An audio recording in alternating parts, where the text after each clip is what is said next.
Dawson Rider Wiki. Hey YouTube, Dawson Rider here. Welcome to my review for Mighty Morphin Power Rangers issue number 33. We are continuing to go beyond the grid, to continue to go even further beyond. So I thought this was a really solid issue, possibly the best issue yet. A lot of it revolved around, or the main part of it, revolved around Solar Ranger's origins, or at least part of it, in terms, more like the character's origins. We don't know exactly all the origins about the Solar Omnitrix or the Solarix or whatever, but we got more of her origins. You know, it kind of started off where we were last time. The Rangers are talking to her, they kind of update them about like what the situation of the galaxy is. It kind of seems more like this was basically another Earth, not Earth, like timeline or whatever, well I guess universe, you know, that used to be kind of like ours in terms of like it was normal, but it's slowly been decaying and things haven't been growing, so like, you know, people have been scavenging for resources. It's kind of like the apocalypse, but instead of like straight up zombies, it's just like everything's decaying, and so there's been like a fight for resources, and she's just sort of that classic kind of, this is like a weird thing to say classic of, but like a kid that grew up in this apocalypse and with her friends, and they've just been scrounging for food and resources ever since. And at one point, she meets this otter thing that looks like an old man Rufus from Kim Possible, if he could somehow grow hair. And he like had the Solarix, and he like falls and is killed, and he passes the Solarix on to her. And basically, like what know is that she's been using it to sort of fight this new villain that we've been introduced to, which some people have theorized based on the design, which I can't believe I didn't even pick up on, like might be some sort of lost Morphin Master or whatever, or Rogue One or something, but not like the movie Rogue One, but I think that's a pretty cool theory based on like the design and stuff. But yeah, and basically how she doesn't understand how it works, on how like it's glitchy, you know, especially when she has like feelings of fear and doubt and all that, and the fact that she's alone, and she can never fully morph. And that she's kind of drawn to these energies, but she doesn't know where it's coming from or why she's drawn to it, and stuff like that. And obviously, the villain guy is after it, and basically he's like made them this offer, like, oh, if you help me and get this and just help me, I'll send you to another world. And like all of the people living in this broken dimension basically think that they meant, oh, send us to another world like the afterlife when you kill us. But they're like, well, maybe he's actually talking about another world, since we've met these other characters that say they're from another world. So it basically sets up all that. I thought it was pretty neat. It's kind of generic, definitely, in some aspects, but I still think it's pretty neat. And I like the mystery around the Solarix, like where does it come from? We kind of got a closer look at it where I first noticed there's like a little broken gem piece. Maybe that has something to do with like the Morphin Master's gems or something, I don't know, but we got a better look at it, and it was just nice to have a little bit better of an understanding of her and the kind of confusion. I feel like they're kind of playing into the fact that Rangers work better as a team, and the fact that she's not only not part of a team but so isolated in this world is why the powers aren't working. I feel like that's what they're going for, which is definitely a little cheesy, but it makes sense for Power Rangers.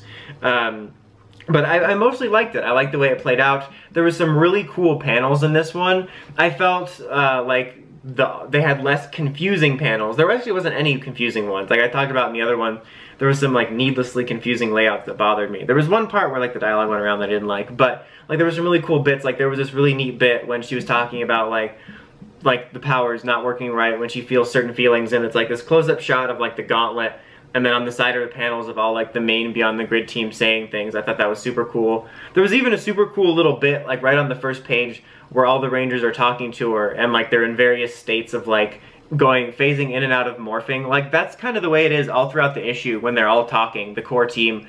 They'll be like in various states of phasing in and out. It like both reminds me of like the way the three things remind me of three times. It reminds me of Solar Rangers, obviously kind of similar.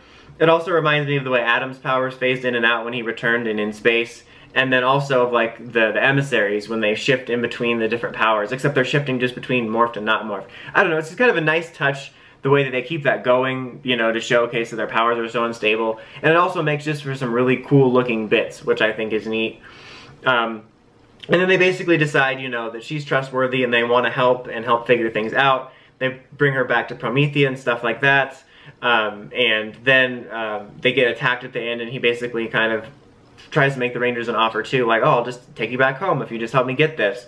And then at the end, Solar Ranger shares, like, she's like, oh, I'm going to share the power with all of you. So that was kind of a cool moment. And it feels, this issue, both like, you know, the way she was kind of slowly brought in, and then this week we got her backstory, and then she kind of joins the team here at the end. It made her feel like she's like the 6th Ranger of this team, even though she's like the 7th one. So that was kind of, we didn't get to see them actually morph. Like the last panel was just them like all joining hands and said it's Morphin time. But I thought that was really cool, and a cool way to sort of not solve their morphing problem, but like make it a little more easy for them to morph for temporary periods of time if they're all sort of feeding off the Solarix, which I think is really cool. I like that a lot. I just liked the issue in general. I liked getting her backstory, a little bit backstory on the world. It like gave us a little more context, but also kind of opened up mysteries. Like I'm definitely curious about the villain. I'm definitely curious about the Solarix itself, how it got to Old Man Rufus and stuff like that. What will happen to her afterwards? Will she join the main world or worlds or whatever afterwards? Because we still don't know what's going on with that after, you know, Draken Point and post Draken Point, stuff like that. So I'm definitely still intrigued by it. I think it was solid. The dialogue felt a little bit better. There was only one part that was a little awkward where like when she's telling them their story, they're like, okay, but do we really want to trust somebody that just sucked the energy off of the Promethea and stuff? And Heckles just said like, well, maybe we should give her a second chance. And I was like, oh, that makes sense, because like he wanted a second chance himself. But then like they had to reinforce it with dialogue with him and Kim, where she's like, you have a knack of saying stuff that would apply to both us as well. Like, I like that they have a dynamic between those two, because I mentioned earlier that when it was first announced, I thought it was interesting that we had two sort of evil or reformed evil Rangers on the team, in the form of Dark Ranger and Ranger Slayer. And I like that they have those two connecting, because it makes sense and it makes for an interesting dynamic, and there's bits I like about that. But that just line of dialogue bothered me just because I thought it was nice and kind of subtle, the way it seemed like, yeah, Heckle would want to give him a chance because he wants a chance himself. But having Kim sort of reinforce that to tell us what we're supposed to take away from that type of stuff always bothers me.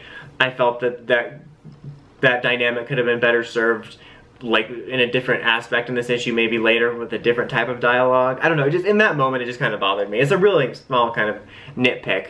And there's also a really cool moment at the end too, when like the guy's trying to offer them like, hey, just turn over the Solarix and I'll help you, and Andros basically is like, no, but he says it like way cooler, and like he pulls the spiral saber like out of nothing, and it was this really cool bit. The face still looks a little weird, but it was a really cool panel. But yeah, I like this issue a ton. I thought it had some really cool art bits, lots of really memorable little pieces in there, and I thought it was really solid to get Solar Ranger's backstory. I feel we're getting a little bit more momentum. I definitely hope some of the answers are a little bit more unique, because again, I do feel some of it's a little bit generic, but still pretty cool. I'd probably give it a 7.5 overall.